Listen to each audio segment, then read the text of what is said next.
Ilaiyaraaja sir வந்து லிடியன் நாதஸ்வரத்தை வந்து இது என்ன சிம்போனி இசை, இது வந்து சினிமா பிஜிஎம் மாதிரி இருக்கு, சிம்போனி இசை வந்து கத்துட்டு வா அப்படின்ற மாதிரி சொல்லியிருக்காங்க. யாரும் வந்து பெரிய வெளிச்சத்துக்கு வந்து இளையராஜா வந்து பெருசா விரும்ப மாட்டார். அப்படி இருக்கிற சூழ்நிலை இந்த லிடியன் நாதஸ்வரம் பையன் போட்டு கொடுத்த இசை ஒருவேளை நல்லா இருந்துச்சா என்னங்கிறது நமக்கு தெரியாது. அதாவது வந்து கங்கை அம்மன் முதல்ல இசையமைக்க போறேன்னு சொன்ன போது எப்படி துரத்தி விட்டாரோ அதே மாதிரி சொந்த தம்பி அவருக்கு ஒரு வாய்ப்பு கிடைச்சிருக்கு. இளையராஜா எப்படி பார்க்கணும், அப்படியாடா ரொம்ப சந்தோஷம், உனக்கு வந்து வாய்ப்பு கிடைச்சிருக்கா, ரொம்ப ரொம்ப சந்தோஷம், நீ போய் பண்ணு, உனக்கு நான் ஏதாவது சப்போர்ட் வேணும்னா நான் பண்ணுறேன் அப்படி சொல்கிறது எப்படி இருக்குது? யார் யார் இசையமைப்பாளர் ஆகிறதுன்னு ஒரு தகுதியை வேணாமாடா உனக்கு? நீயும் இசையமைக்க போறியா?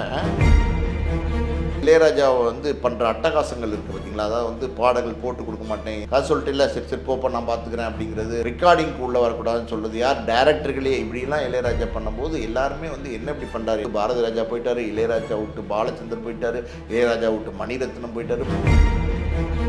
ஓவராக டாமினேட் பண்ணி பிஹேவ் பண்ண ஆரம்பித்தார் 80கள்லாம். தன்னை கடவுளாக நினைக்கணும், தன்கிட்ட வந்து எல்லாரும் காலில் விழுந்து கும்பிடணும், நம்ம இல்லைன்னா இசை இல்லை, யாராலையும் படம் எடுக்க முடியாது, நம்ம பாட்டு போட்டு கொடுத்தா தான் அந்த படம் வெற்றி படமாக நான் ஒரு எண்ணம் இருந்துச்சு பார்த்தீங்களா.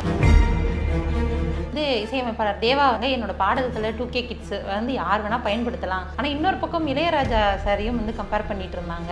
ஏன்னா அவர் வந்து பாடல்களுக்கெல்லாம் வந்து காப்பிரைட்ஸ் வந்து கேட்டுட்டு இருந்தாரு. இளையராஜாக்கு ஏனோ தெரியலம்மா, அது வந்து பணத்து மேலே உள்ள ஆசை வந்து கொஞ்சம் ஜாஸ்தியாக தான் இருக்குது. ஏன் இந்த காப்பிரைட்ஸ் கேட்குறது இன்னைக்கு வந்த பிரச்சனை இல்லை, ஆரம்ப காலத்தில் 80கள்லேயே எல்லா படத்தினுடைய ஏஆர் ரகுமான் அவங்களுக்கு கொடுத்த அவார்டு அளவுக்கு இவருக்கு வந்து அவார்டு பெறலன்ற ஒரு ஏக்கம் இருந்துகிட்டே இருக்கும். இல்லை அது இளையராஜாக்கு அது இருக்கிறதுக்கான வாய்ப்பு இருக்குது. ஏன்னா இளையராஜா அப்படி யோசிக்கக்கூடியவர் தான். அப்புறம் ஏன் அப்படி சொல்கிறேன்னா, ஃப்ரைடே ஃபேக்ட்ஸ் நேயர்களுக்கு வணக்கம். இன்றைய சிறப்பு நேர்காணலில் சினிமா விமர்சகர் மற்றும் ஆஸ்கார் மூவிஸ் ப்ரொடியூசர் திரு பாலாஜி பிரபு அவங்க வந்து நம்மளோட இணைஞ்சிருக்கிறாங்க. வணக்கம் சார். வணக்கம்மா சார். இப்போ இசைஞானி இளையராஜா சார் அவங்களுடைய நீண்ட வருட பயணம் இந்த சிம்போனி இசை அப்படின்னு சொல்லலாம். இப்போ வெற்றிகரமாக லண்டனில் சிம்போனி மியூசிக்லாம் வந்து முடிச்சுட்டு தமிழ்நாட்டிற்கு வருகை தந்திருக்கிறாரு. ரசிகர்களுக்கு இது எவ்வளோ உற்சாகமாக இருக்குது, முதல்ல இந்த இசை எவ்வளோ பெருமிதமாக இருக்குது அப்படின்றத பற்றி சொல்லுங்கள் சார். நிச்சயமாம்மா, இளையராஜா வந்து ஒரு பெரிய மேதை. அதாவது வந்து நம்ம தமிழ் திரை உலகுக்கு கிடைச்ச ஒரு பெரிய பொக்கிஷம் இளையராஜா.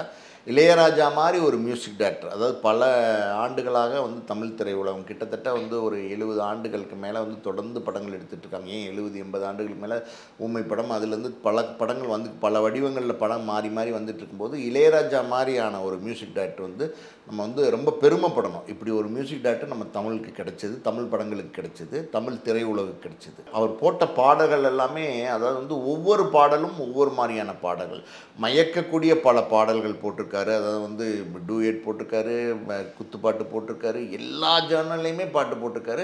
சில பாடல்கள்லாம் பார்த்திங்கன்னா நம்ம காரில் போகும்போதெல்லாம் இன்றைக்கும் பார்த்திங்கன்னா இளையராஜாவோட பாட்டு கேட்டுட்டு போகிறது தான் ஆடியன்ஸ் விரும்புகிறாங்க.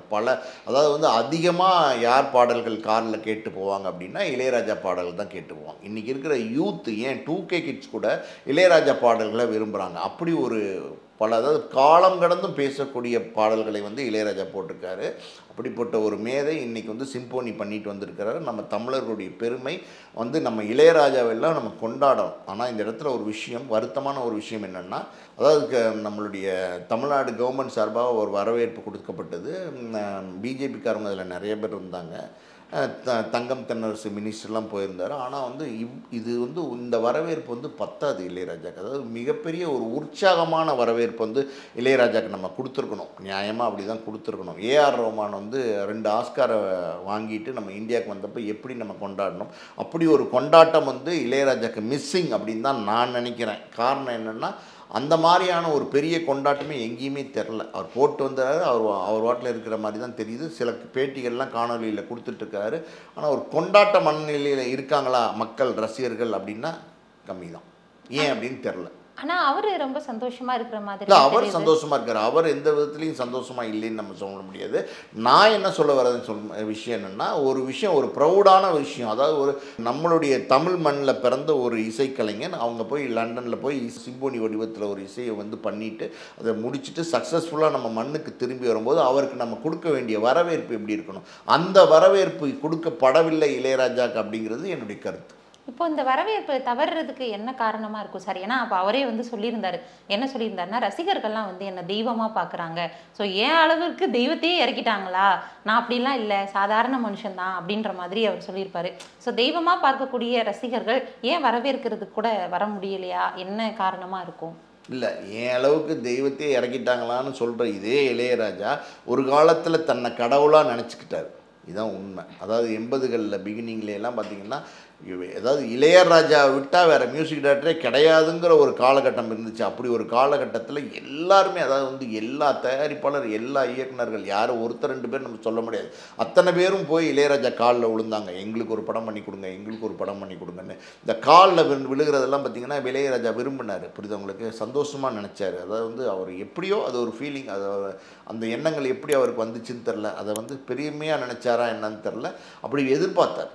புரியுது? அப்போ வந்து இளையராஜா வந்து தன்னை வந்து கடவுளாக நினச்சார். புரியுது? இசைக்கடவுளாக தன்னை நினச்சார். இன்றைக்கி வந்து கிட்டத்தட்ட 82 வயசுக்கு அப்புறம் வந்து ஒரு மனப்பக்குவம் வந்ததுக்கப்புறம் இன்றைக்கி வந்து தெய்வம், என்னை தெய்வமாக பார்க்குறாங்களா, என்னை அப்படி பார்க்காதீங்க, இப்போது வந்து என்னை வந்து சராசரி மனுஷனாக பாருங்கள், தெய்வம் அந்தளவுக்கு கீழே இறக்கி கொண்டு வந்துட்டீங்களா அப்படின்லாம் அவர் சொல்கிறாரு. ஆனால் ஒரு காலத்தில் அவரை கடவுளாக நினச்சிக்கிட்டது உண்மை. அந்த கடவுளை பீட் பண்ணுறதுக்கு நிறைய இசை மேதைகள்லாம் வந்து வர ஆரம்பிச்சு. இல்லை, அந்த கடவுளை பீட் பண்ணுறதுக்கு நிறைய இசையமைப்பாளர்கள் வந்துட்டாங்க அப்படின்னு நம்ம சொல்ல முடியாது. இளையராஜா ஒரு காலத்தில் வந்து பயங்கர டாமினேஷனாக ஒரு கேரக்டர், இளையராஜாவோட கேரக்டரே பார்த்திங்கன்னா பயங்கர டாமினேட் பண்ணுற கேரக்டர். அப்படி ஒரு ஆளுமையாக வந்து இசை வந்து பல வடிவங்களில் கொடுத்துக்கிட்டு இருந்தார். பல பாடல்கள், எத்தனையோ பாடல்கள் சொல்லிக்கிட்டே போகலாம் இளையராஜா பாடல்கள். ஏன் நம்ம இளையராஜா பாடல்களை பற்றி இங்கே சொல்லலை, இந்த பாடல் அந்த பாடல்னா அது இல்லை. அதாவது ஆயிரக்கணக்கான பாடல்களை கொடுத்த ஒரு மியூசிக் டைரக்டர். அதனால் நம்ம வந்து எப்படி சொல்கிறது, அதாவது வந்து இப்படியெல்லாம் பாடல்கள் கொடுத்த அந்த மியூசிக் டைரக்டருக்கு ஏனோ வந்து ஒரு கர்வம் வந்துச்சு. அது என்ன கர்வம் அப்படின்றது அவருக்கு தான் தெரியும். அவங்களுக்கு அப்படி இருக்கிற சூழ்நிலையில் தான் எல்லாரும் வந்து இளையராஜாவை வந்து பண்ணுற அட்டகாசங்கள் இருக்குது பார்த்திங்களா. அதாவது வந்து பாடல்கள் போட்டு கொடுக்க மாட்டேன், எந்திரிச்சு போ, பல அசிஸ்டன்ட் டைரக்டரை புதுசாக போய் கதை சொல்கிறவங்களாம் பார்த்தீங்கன்னா, கதை சொல்லிட்டு இல்லை, சரி சரி போப்போ நான் பார்த்துக்கிறேன் அப்படிங்கிறது, ரீரெக்கார்டிங்க்கு உள்ளே வரக்கூடாதுன்னு சொல்கிறது, ரெக்கார்டிங்க்கு உள்ளே வரக்கூடாதுன்னு சொல்கிறது, யார் டைரக்டர்களே இப்படிலாம் இளையராஜா பண்ணும்போது எல்லாருமே வந்து என்ன இப்படி பண்ணுறாரு, என்ன இப்படி பண்ணுறாருன்னு ஒரு மனக்குமுறல் எல்லாருக்குமே இருந்துச்சு. இந்த இடத்துல வந்து புதுமுகமாக வர இயக்குநர்கள், புதுசாக வர இயக்குநர்கள்லாம் அதை பொறுத்துக்கிட்டாங்க. ஆனால் ஆல்ரெடி வந்து பாப்புலராக இருந்த பல இயக்குநர்கள், ஏன் இளையராஜா விட்டு பாரதி ராஜா போயிட்டாரு, இளையராஜா விட்டு பாலச்சந்தர் போயிட்டாரு, இளையராஜா விட்டு மணிரத்னம் போயிட்டாரு, பல இயக்குநர்கள் வெளியில் போயிட்டாங்க. புரியுது அவங்களுக்கு? அவங்கெல்லாம் அன்றைக்கி இளையராஜா பாடல்கள் தான் முதல்ல போட்டாங்க, இளையராஜா பாடல்கள்லாம் வேணும்னு போனாங்க. ஆனால் இளையராஜா பண்ண விஷயங்கள் இருக்குது பார்த்திங்கன்னா, அது அவங்கள வந்து அவரை விட்டு விலக வைக்க ஆரம்பிச்சிருச்சு. அப்போ பல இயக்குநர்கள் வந்து விலக ஆரம்பித்த போது இளையராஜாவுக்கு ஒரு ஆல்டர்னேட்டிவ் வேணும்னு திட்டம் போட்டே கொண்டு வரப்பட்டவர் தான் ஏஆர் ரஹ்மான். ஏஆர் ரஹ்மான் வந்து இளையராஜா அளவுக்கு பெரிய மியூசிக் டைரக்டர்னா, ஏஆர் ரஹ்மான் வேறு வடிவத்தில் பெரிய மியூசிக் டைரக்டர், அதில் மாற்று கருத்து கிடையாது. ஆனால் இளையராஜா என்பவர் இருக்க பார்த்திங்களா, அவர்கிட்ட இருந்து வந்த இசை இருக்குது பார்த்திங்களா, அது வேறு. அது வந்து அந்த வடிவம் வந்து இது வரைக்கும் தமிழ் திரையுலகில் யாராலையுமே அந்த வடிவத்தை கொடுக்க முடியல. எம்எஸ்வி வந்து அதைவிட மேதை. அவருடைய காலகட்டங்களில் அவர் கொடுத்த பாடல்கள்லாம் அதைவிட அற்புதமான பாடல்கள். ஆனால் என்னமோ ஒரு ஈர்ப்பு அது இளையராஜா பாடல்களில் இருக்கத்தான் செய்யுது. அந்த ஈர்ப்பு வந்து ஏஆர் ரஹ்மான் பாடல்களில் இருக்கா, இல்லை அதுக்கப்புறம் வந்து அனிருத் மாதிரி, ஹாரி ஜெயராஜ் மாதிரியான இசையமைப்பாளர் பாடலில் இருக்கான்னா 1-2 பாடல்கள் தான் சொல்லலாம். இளையராஜா பாடல்கள் அப்படி இல்லை, கொடுத்த எல்லா பாடல்களுமே நல்ல பாடல்கள். புரியுதா உங்களுக்கு? அதனால் அந்த வெரைட்டி கொடுத்தார் பார்த்தீங்களா, வேறு வேறு இசையை கொடுத்தார் பார்த்தீங்களா, வேறு வேறு வகையான பாடல்கள், ஒவ்வொரு படத்துக்கும் ஒவ்வொரு பாடல், ஏன் விடுதலை வரைக்கும் பாடல்கள் கொடுத்து தானே இளையராஜா இருக்கார். அதனால் அந்த இளையராஜாவோட இடம், அதோடைய திறமை, அவருடைய இசையை யாராலையும் ரீப்ளேஸ் பண்ணவே முடியாது. ஆனால் அந்த இளையராஜாக்கு ஆல்டர்னேட்டிவாக ஒருத்தர், அதாவது வந்து இன்னொரு வடிவத்தில் வந்து ஏஆர் ரஹ்மான் மியூசிக் கொடுக்க ஆரம்பித்தார். இசையமைப்பாளர் இளையராஜா மாதிரியே ஏஆர் ரஹ்மான் பாடல்கள் போட்டிருந்தாருன்னா ஏஆர் ரஹ்மானும் சக்ஸஸ் ஆகிருக்க முடியாது. ஆனால் ஏஆர் ரஹ்மான் வேறு என்னமோ சொல்ல வந்துட்டார். முக்காலா, முக்கபலா, கேக்கிடிசி, ஊர்வசி, இப்படி வேறு என்னென்னமோ சின்ன சின்ன ஆசை, இப்படி வேறு வடிவத்தில் பாடல் கொடுத்தாலும் மக்களுக்கு பிடிச்சி போச்சு. ஏஆர் ரஹ்மான், இளையராஜா, இளையராஜாக்கு அப்புறம் ஏஆர் ரஹ்மான், இப்போ பாருங்கள் ஆரி ஜெயராஜெலாம் வந்தார். இப்போ வந்து நம்ம அனிருத்தை விரும்புகிறாங்க. அனிருத் போடுற பாடல்கள்லாம் நல்ல பாடல்கள்னு நான் என்னாலெல்லாம் ஏற்றுக்க முடியாது. அவர் இன்னைக்கு ட்ரெண்டுக்கு பாடல்கள் போட்டுட்ருக்காரு. நாளைக்கு காலம் கடந்து, அதாவது ஒரு 50 வருஷம் கழிச்சோ 60 வருஷம் கழிச்சோ அனிருத் பாடல்களை எடுத்து நல்ல பாடல்கள் பேசுவாங்களான்னா பேச மாட்டாங்க. புரியுதா உங்களுக்கு? இதே வந்து இளையராஜா பாடல்களை இன்னும் 100 வருஷம் கழித்து பேசுவாங்களான்னா நல்ல பாடல்கள், இளையராஜான்னு ஒரு இசையமைப்பாளர் இருந்தார், இப்படி பாடல்கள்லாம் போட்டிருக்காரு அப்படின்னு பேசுவாங்க. அந்த பேசக்கூடிய இடத்துல இளையராஜா இருக்கார். அவர் வந்து கர்வமா பெருமையா இருக்கிறதும் தப்பு இல்லை அப்படின்னு சொல்ற அளவுக்கு தான் அவர் பாடல் போட்டிருக்காரு இல்லை, அப்படின்னு. அவர் கர்வமா பெருமையா இருக்கிறது அவர் ஒரு காலகட்டத்தில் ஓவரா டாமினேட் பண்ணி பிஹேவ் பண்ண ஆரம்பிச்சார் 80கள்ல எல்லாம். அந்த அந்த விஷயம் இருக்குது பார்த்தீங்களா, அது தப்பு. தன்னை கடவுளாக நினைக்கணும், தன்கிட்ட வந்து எல்லாரும் காலில் விழுந்து கும்பிடணும், நம்ம இல்லைன்னா இசை இல்லை அப்படின்னு நினச்சார்ல, நம்ம இல்லைன்னா தமிழ் திரையுலகில் பாடல்கள் இல்லை, நம்ம இல்லைன்னா யாராலையும் படம் எடுக்க முடியாது, யாராக இருந்தாலும் நம்ம பாட்டு போட்டு கொடுத்தா தான் அந்த படம் வெற்றி படமாக அமையும். எந்த டேரக்டராக இருந்தாலும் சரி, எந்த ப்ரொடியூசராக இருந்தாலும் சரி, யாராக இருந்தாலும் சரி, நான் ஒரு எண்ணம் இருந்துச்சு பார்த்தீங்களா, அந்த எண்ணம் அந்த சூழ்நிலை தப்பு. ஆனால் இன்றைக்கி பார்த்தீங்கன்னா கிட்டத்தட்ட 82 வருஷம் கடந்து ஏதாவது 82 வயசு. இன்றைக்கி பார்த்தீங்கன்னா இளையராஜா 82 வயசில், அதாவது ஒரு மெச்சூரிட்டின்னு ஒன்று இருக்கும், அந்த மெச்சூரிட்டி அவருக்கு வந்திருக்கும். இவ்வளோ பெரிய மனிதர். இப்போ அன்றைய இளையராஜா வேறு, இன்றைய இளையராஜா வேறு. இன்றைக்கும் அதே ஆணவமாக அதே கௌரவமாக பேசுகிற மாதிரி நிறைய பேர் பார்க்குறாங்க. ஆனால் அதில் வந்து பாதி உண்மை இருக்குது, பாதி வந்து உண்மை இல்லை. ஏன் அப்படின்னா அவர் வந்து எப்படி சொல்கிறது, ஒரு விஷயம் பார்த்தீங்கன்னா, நான் பெருமைப்படக்கூடாதா, நான் அப்படி இப்படிலாம் சமீபத்தில் ஒரு பேட்டி கூட கொடுத்துருந்தார், விகடன் தொலைக்காட்சி கொடுத்துருந்தார். இப்படிதான். அது என்ன அப்படின்னா, அவருக்கு வந்து 82 வயசில் அவர் வந்து பாதி குழந்தையாக மாறிட்டார். முதல்ல அவர் வந்து ரொம்ப யதார்த்தமாக பேச ஆரம்பிச்சிட்டார். அது நமக்கு அந்த உரிமை இருக்குது, நம்ம இத்தனை வருடம் வந்து இசை சேவை பண்ணியிருக்கோம், நம்மளை மீறி யார் அப்படின்னு இப்போ பேசுகிற பாருங்க, இது வேறு. புரியுதுங்களா? அது வந்து பேசலாம், ஏன்னா அந்த வயசையும் அடைஞ்சிட்டாரு, அந்த மெச்சூரிட்டியும் அடைஞ்சிட்டாரு, அந்த சாதனையும் அவர் அடைஞ்சிட்டாரு. புரியுது அவங்களுக்கு. ஆனால் அன்றைய காலத்தில் பேசினது பேச்சு பொருளாக இருந்துச்சு. இன்னொரு பக்கம் வந்து இசையமைப்பாளர் தேவா வந்து சமீபத்தில் கூட ஒரு பேட்டி கொடுத்துருந்தாங்க, என்னோட பாடல்களை 2K கிட்ஸ் வந்து யார் வேணால் பயன்படுத்தலாம், மறுபடியும் என்னோட சாங் வந்து ரீச் ஆகும்னு சொல்லியிருந்தாரு. ஆனால் இன்னொரு பக்கம் இளையராஜா சாரையும் வந்து கம்பேர் பண்ணிட்டு இருந்தாங்க. ஏன்னா அவர் வந்து பாடல்களுக்கெல்லாம் வந்து காப்பிரைட்ஸ் வந்து கேட்டுட்டு இருந்தாரு. ஏன் வந்து இப்படி வேறுபடுறாரு சார் அவர்? இளையராஜாக்கு ஏனோ தெரியலம்மா, அது வந்து அந்த பணத்து மேலே உள்ள ஆசை வந்து கொஞ்சம் ஜாஸ்தியாக தான் இருக்குது. ஆரம்ப காலத்துலேருந்து ஏன் இந்த காப்பிரைட்ஸ் கேட்குறது இன்றைக்கி வந்த பிரச்சனை இல்லை. ஆரம்ப காலத்தில் 80கள்லேயே எல்லா படத்தினுடைய காப்பிரைட்ஸையும் கேட்குறது, இந்த ஆடியோ ரைட்ஸ் எனக்கு வேணுங்கிறது, டிமாண்ட் பண்ணுறது, அப்புறம் வந்து என்னுடைய படங்கள் வந்து மஞ்சுமேல் பாய்ஸில் பயன்படுத்துனதுக்கு அதுக்கு ராயல்ட்டி கொடுக்கணும்னு சொல்கிறது, எஸ்பிபி மேடையில் பாடின பாடல்கள் பாடிட்டு இருந்த போது என்னுடைய பாடல்களில் பாடக்கூடாதுன்னு சொன்னது, இதெல்லாம் வந்து இளையராஜா வந்து, அதாவது வந்து ஒரு படி வந்து மேலே ஏற்றிருக்கா அப்படின்னா மேலே ஏற்றலை, ஒரு படி கீழே தான் இறக்கியிருக்கு. உண்மையாக தான் நம்ம பேசணும், உண்மையாக அதுதான், அப்படி தான் அவங்களுக்கு. ஆனால் இளையராஜா தொடர்ந்து அதை தான் செஞ்சுட்டு இருக்காரு. இன்றைக்கி வரைக்கும் பார்த்தீங்கன்னா என்னோடய ராயல்ட்டி வேணும், எனக்கு பணம் வேணும், அந்த பணம் வேணும், இந்த பணம் வேணும், இது ஃபோக்கஸ்டாகவே இருக்கார். ஏன் அப்படி இருக்காருன்னு தெரில.